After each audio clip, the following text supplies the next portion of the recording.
प्रणाम प्रणाम। यो चाहिँ नौतन धाम श्रीकृष्ण प्रणाम मन्दिर नौतन धाम गोठाटारको यो चाहिँ मूलद्वार हो है।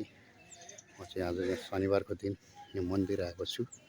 मेरो छोरो यो चाहिँ यता कसरी छ यो नौतन धामको राम्रो छ, शान्त आनन्द मन्दिरमा मन मन्दिर भनेपछि यसै राम्रो रमाइलो हुन्छ।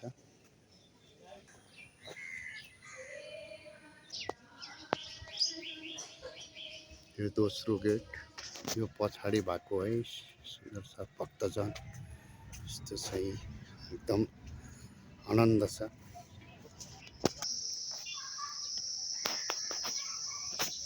यो तेस्रो गेट हो है, यो तेस्रो गेट हो। यो स्कुल छ यता, यो स्कुल हो है स्कुल यो चाहिँ